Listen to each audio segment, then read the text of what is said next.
Terimalah salam di dalam Dharma. Namo Sang Hyang Adi Budaya, Namo Buddhaya.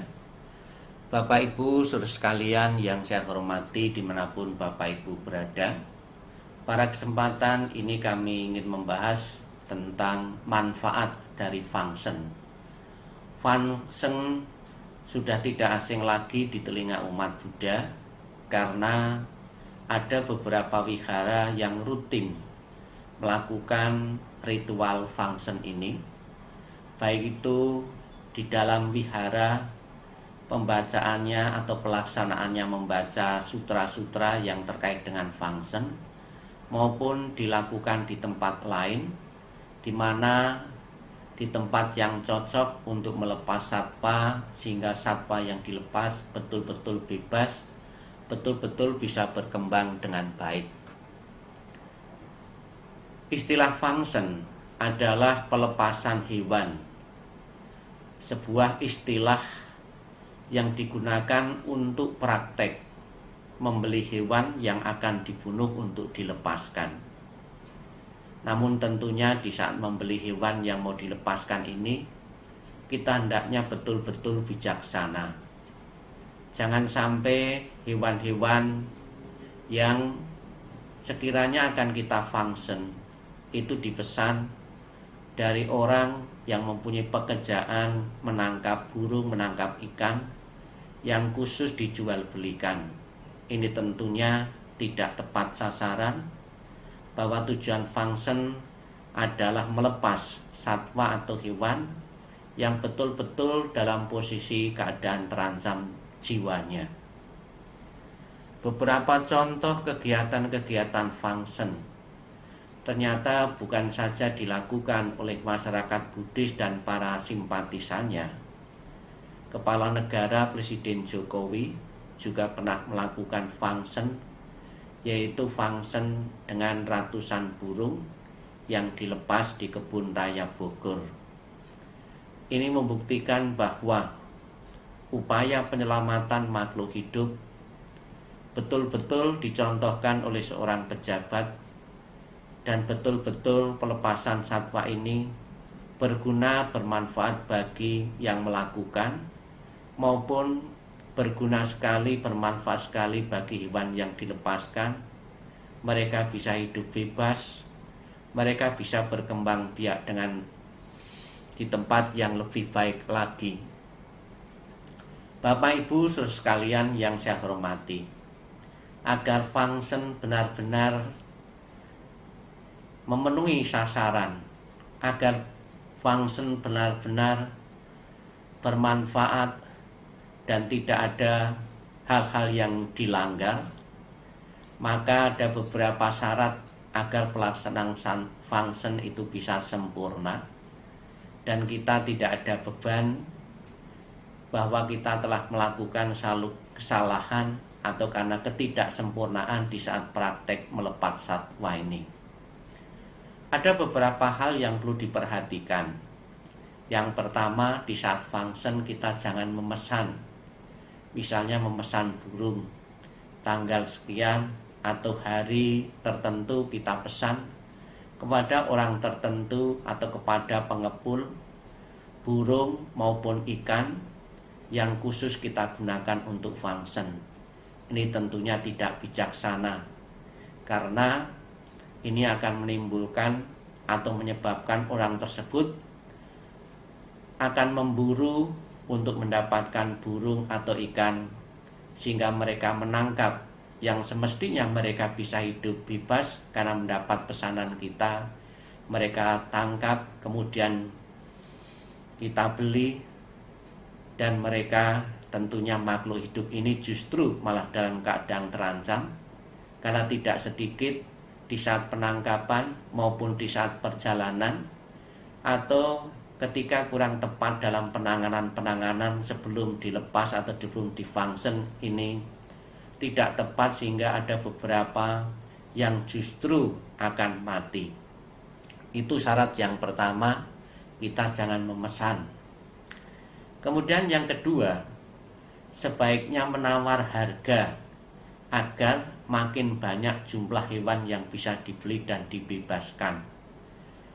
Ada yang mengatakan hewan yang dipansen tidak boleh ditawar. Ini tentunya ada kepentingan bisnis. Dengan ditawar, uang yang kita miliki bisa mendapatkan jumlah yang jauh lebih banyak daripada kita menuruti harga yang sudah ditentukan oleh penjual hewan atau binatang, penjual burung atau penjual ikan tersebut. Dengan semakin banyak hewan yang mampu kita beli dengan uang kita dengan ditawar, berarti nilai manfaatnya, jumlah hewan maupun jumlah ikan maupun burung lebih banyak yang terselamatkan. Kemudian yang ketiga, dalam fungsi bersama, apabila jumlah hewan tertentu tidak banyak, maka uang yang telah terkumpul bisa digunakan untuk membeli spesies lainnya, sehingga semua uang digunakan sebagaimana mestinya. Jadi apabila jumlah burung sangat sedikit atau jumlah ikan sangat sedikit, kita bisa berusaha untuk mendapatkan spesies atau hewan-hewan yang lain sekiranya hewan itu layak untuk kita fungsi, sekiranya hewan itu layak untuk dibebaskan agar hidup mereka lebih bebas dan bisa berkembang biak dengan baik. Kemudian yang keempat, memperhatikan lokasi pelepasan hewan, aman untuk orang lain dan aman untuk hewan yang dilepaskan. Ini juga perlu kebijaksanaan dari kita yang melepas ini. Maka hendaknya sebelum praktek, sebelum acara fungsi itu dilakukan, kita berikan penjelasan yang cukup memadai kepada masyarakat Buddhis yang melakukan praktek fungsi. Jangan sampai karena kurang penjelasan maupun kurang pemahaman dari umat yang melepas, justru umat Buddha bisa menambah karma buruk karena melepas satwa bukan di tempatnya, bukan di habitatnya, justru akan mengancam jiwa, mengancam kehidupan makhluk-makhluk yang kita lepaskan. Kemudian yang kelima, memperhatikan cara membawa hewan ke lokasi pelepasan. Apabila salah penanganan, bisa saja hewan mengalami stres, guncangan, atau bahkan mati karena tempat penampungannya yang sempit. Jadi kandang atau wadah yang kita pakai untuk menempatkan hewan, untuk menempatkan burung atau satwa lain, atau ikan, atau belut, atau kura-kura, itu hendaknya betul-betul diperhatikan. Jangan sampai wadah atau tempat itu melebihi kapasitas dari yang semestinya. Burung-burung yang berdesak-berdesakan di sangkar yang terlalu penuh justru akan menimbulkan kematian, menimbulkan stres dan ketakutan karena berjejal-jejal di dalam sangkar yang sangat sempit sekali. Demikian pula di ember yang terlalu kecil.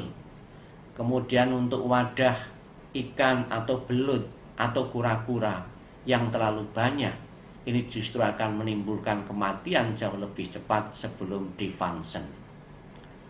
Kemudian yang keenam, awali dengan niat yang benar dan batin yang berbahagia. Laksanakan dengan pikiran yang tenang dan akhiri dengan kesan bahagia. Jadi niat baik yang akan kita lakukan ini menentukan kondisi batin setelah kita melakukan kegiatan fungsi ini. Kalau kita niatnya itu betul-betul ingin membebaskan makhluk hidup dari penderitaan, dari siksaan, atau dari ketakutan kematian, atau penganiayaan, tentunya kita juga akan mendapatkan hal yang sama pada satu kehidupan saat ini maupun kehidupan yang akan datang. Semoga Bapak Ibu sekalian, niat para umat Buddha yang melakukan fungsi, yang melakukan pelepasan satwa ini betul-betul berniat bukan karena ritual semata, ritual rutinitas yang dilakukan oleh umat Buddha setiap minggu, setiap bulan, atau setiap tahun, namun benar-benar niatnya adalah ingin membebaskan makhluk hidup dalam keadaan yang terancam. Semoga dengan kebajikan function yang sering dilakukan oleh umat Buddha ini benar-benar berguna bagi yang function mendapatkan ketenangan, kebahagiaan karena telah menimbun kebajikan-kebajikan, yang tentunya kebaikan ini akan membuahkan kebahagiaan, kedamaian, dan ketentraman, bebas rasa takut, dan akan mengalami umur panjang. Di samping itu, hewan yang difungsen juga akan berbahagia karena mempunyai tempat untuk berkembang biak dengan bebas, untuk mempunyai tempat mereka untuk menjalani kehidupan dengan bahagia di habitatnya. Bapak Ibu saudara sekalian yang saya hormati, contoh-contoh nyata yang bisa kita lihat di media massa ataupun yang di YouTube, yaitu Presiden Jokowi pernah function burung dara di alam bebas. Kemudian juga beliau pernah function katak ditempatkan atau difungsen di kolam. Kemudian juga hewan yang lain. Tujuan Presiden melepas burung dan ikan ini agar ekosistem alam tetap terjaga dengan baik, terutama di kawasan perkotaan, kata tim komunikasi Presiden Ari Dwipayana hari Minggu. Bapak Ibu saudara sekalian yang saya hormati, kita bisa melihat, menyaksikan, ataupun mendapatkan cerita dari orang lain, atau kita bisa lihat di TV beberapa orang yang dengan teganya membunuh, menganiaya makhluk hidup demi urusan perut, demi urusan untuk memenuhi kebutuhan, memenuhi keserakahan karena makan enak dan lezat, mengesampingkan welas asih dan cinta kasih kepada semua makhluk hidup. Dengan kita sesering mungkin function melepas satwa, kita telah mengembangkan welas asih dan cinta kasih kita semakin berkembang. Kita telah berbelas kasih kepada makhluk-makhluk hidup yang mempunyai perasaan yang sama. Mereka juga ingin bahagia seperti kita. Bapak Ibu saudara sekalian yang saya hormati, di salah satu daerah, yaitu di kota Denpasar, Bali, bagi kalangan umat Hindu mempunyai cara tersendiri untuk menumbuhkan welas asih kepada makhluk-makhluk hidup. Ada satu acara atau upacara yang disebut dengan tumpek kandang ratusan satwa. Di sini kita bisa melihat melalui video, khususnya masyarakat Hindu pada waktu itu memperlakukan hewan dengan acara untuk memotivasi masyarakat agar cinta kasih dan kasih sayang kepada makhluk-makhluk hidup. Di kalangan umat Buddha dan para simpatisannya, sering kita menyaksikan dan melakukan function ini di wihara maupun di tempat yang lain. Sebelum mereka melepas satwa, burung atau ikan, dia dahului pembacaan sutra, pembacaan parita-parita atau doa-doa, dengan satu tujuan agar makhluk-makhluk ada yang mati bisa terlahir di alam yang berbahagia, dan juga menumbuhkan sikap sakral dan ingin memberi pesan kepada masyarakat Buddhis dan para umat yang ikut pentingnya menghargai kehidupan makhluk hidup. Ada satu riwayat yang ditulis dalam kitab suci yang berkaitan dengan function atau melepaskan atau membebaskan makhluk hidup dalam keadaan menderita, dalam keadaan tertekan, dalam keadaan ketakutan. Menurut Vinaya, seorang biksu pernah melihat seekor babi terjebak di jerat pemburu dan merasa kasihan. Ia pun membebaskannya. Menurut kebiasaan waktu itu, ia disalahkan bersalah atas pencurian. Jadi membebaskan babi yang dalam keadaan terjerat, ya, ini dibebaskan dan dianggap biku ini yang telah menolong ini dianggap mencuri karena membebaskan dari hewan dari babi yang terjerat oleh seorang pemburu. Ketika masalah ini mendapat perhatian Buddha atau dilaporkan kepada Buddha, ia mengajarkan bahwa menurut Dharma, biksu itu tidak melakukan kesalahan karena yang melakukannya itu berdasarkan belas kasih. Ini ditulis dalam Karuneya Winaya Pitaka 3 nomor 62. Jadi Bapak Ibu sekalian yang saya hormati, dalam posisi-posisi tertentu kita juga sering melihat ingin menolong makhluk hidup dalam keadaan menderita. Namun tidak semua pandangan masyarakat sama dengan kita. Kita harus bijaksana, jangan sampai kita dicela karena hal yang kita lakukan tidak dipahami oleh masyarakat banyak.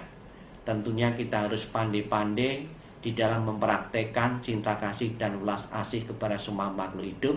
Seminim mungkin apa yang kita lakukan bisa diterima oleh masyarakat luas.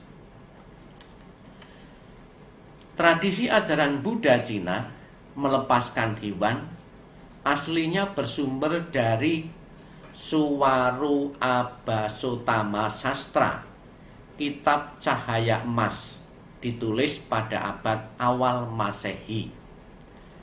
Dalam kitab ini diceritakan, menurut karya ini, anak seorang pedagang yang bernama Jalawahana ketika sedang menelusuri hutan rimba di musim panas, tanpa sengaja melihat sebuah telaga di mana ikan-ikan sedang berjuang untuk hidup karena airnya menguap dengan cepat.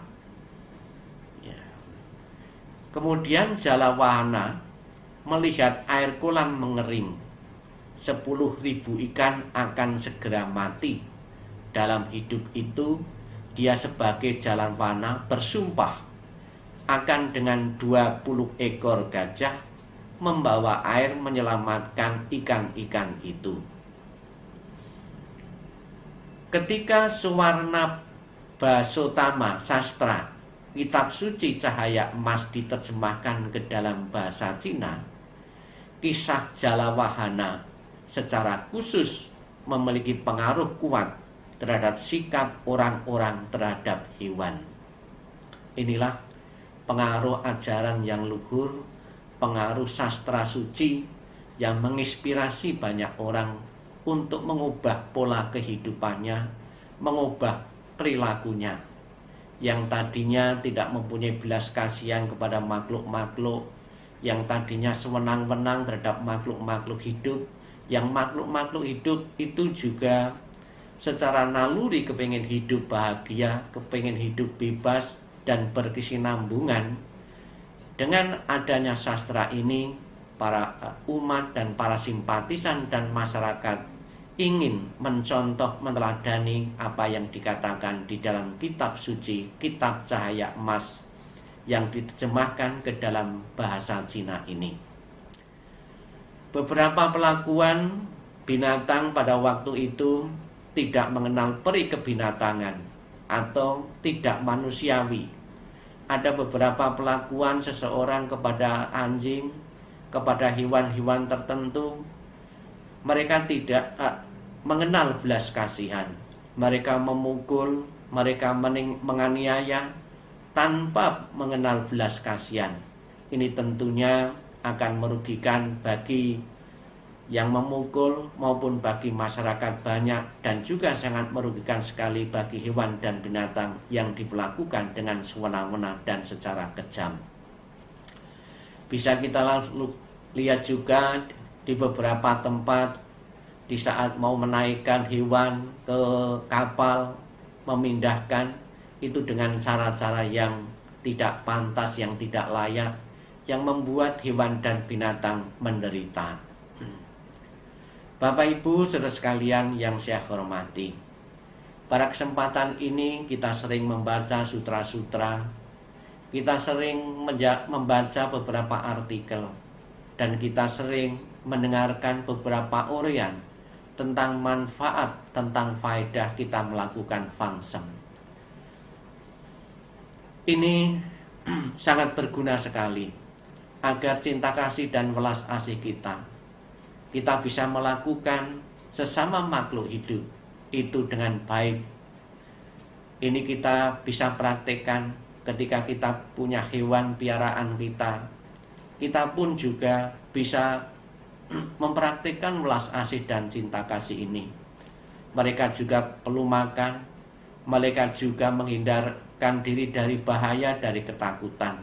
Maka kita sebagai manusia juga wajib melindungi mereka dengan cara kita memberi makan secara rutin, memperlakukan mereka dengan baik agar kehidupan mereka lebih baik dan lebih bahagia lagi. Bapak Ibu Saudara sekalian yang saya hormati, di kalangan umat Buddha, ritual atau pelaksanaan praktek Fangsen ini pertama kali diselenggarakan oleh seorang biksu Ci-ai, yaitu tahun 538 dan sampai 97. Inilah awal sampai sekarang umat Buddha di beberapa wihara melakukan acara Fangsen. Di samping juga umat Buddha melalui cerita ini, melalui apa yang dicontohkan oleh biksu ini, juga kita sering mendengar bahwa Fangsen itu diinspirasi dari cerita Pangeran Siddhartha menyelamatkan burung belibis yang kena panah, yang menderita karena kena panah yang dipanah oleh Dewa Datta di dalam riwayat kehidupan Sang Buddha. Bapak Ibu Saudara sekalian yang saya hormati, dibacakan mantra-mantra tentang cinta kasih dan kasih sayang, karena di dunia ada penderitaan dan kesulitan, sehingga Bodhisattva datang ke dunia ini untuk melepaskan makhluk hidup. Tujuannya utamanya cinta kasih dan kasih sayang, rasa simpatik terhadap kebahagiaan orang lain atau makhluk lain, dan memiliki keseimbangan batin. Namun Bapak Ibu Saudara sekalian yang saya hormati, sayangnya praktek ritual, praktek pelepasan satwa ini kadang-kadang kita temui di masyarakat Buddhis maupun masyarakat umum. Di saat mendapatkan burung atau satwa yang ingin difangsen itu dengan cara-cara yang tidak tepat. Misalnya saja para pedagang atau orang-orang yang kita pesan mencari burung itu, mereka berusaha mendapatkan burung sebanyak-banyaknya menggunakan jaring. Akibatnya ada beberapa burung yang akan dijual itu mati. Ada juga ikan-ikan yang mau digunakan untuk fangsen, justru mendapatkannya dengan cara-cara yang salah, bukan dengan cara-cara yang bijak. Mereka-mereka yang sudah kita pesan itu mendapatkan dengan menjaring ikan di sungai maupun di tempat lain. Tentunya ini justru jauh dari tujuan dari fangsen, melepas satwa ke habitatnya dalam keadaan terancam.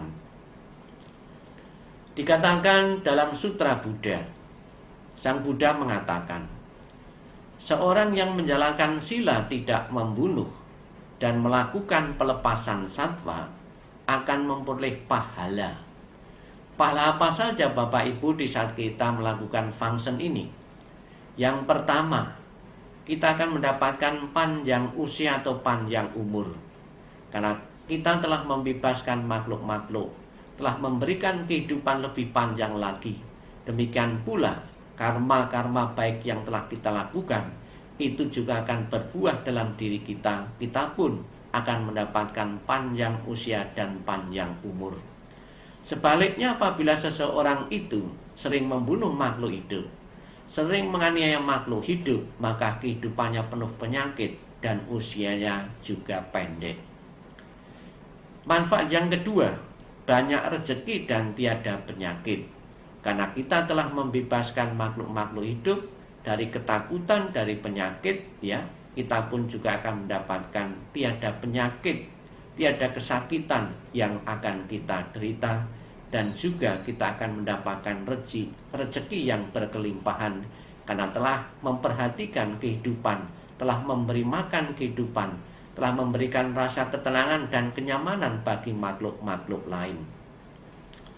Kemudian banyak anak dan harapan akan anak laki-laki. Itulah pahala ketiga dari kita melakukan fungsi. Yang keempat, para Buddha akan bersukacita karena makhluk-makhluk kehidupan bisa berkembang dengan baik. Yang kelima, para hewan akan mengenang jasa-jasa, bibit jodoh, baik masa mendatang. Kemudian yang keenam, tiada petaka. Saya kira semua orang, semua makhluk ingin bebas dari petaka, dari malapetaka, dari kecelakaan. Apa yang kita dapatkan bukan kebetulan, karena buah dari kebaikan-kebaikan yang kita tanam, maupun buah dari kejahatan-kejahatan yang kita tanam. Kemudian yang ketujuh, terlahir di surga. Bagi yang menekuni metode tanah suci akan terlahir di tanah suci. Berbahagialah Bapak Ibu saudara sekalian, dimanapun Bapak Ibu berada. Saya kira Bapak Ibu sering dan pernah melakukan ritual fungsi ini.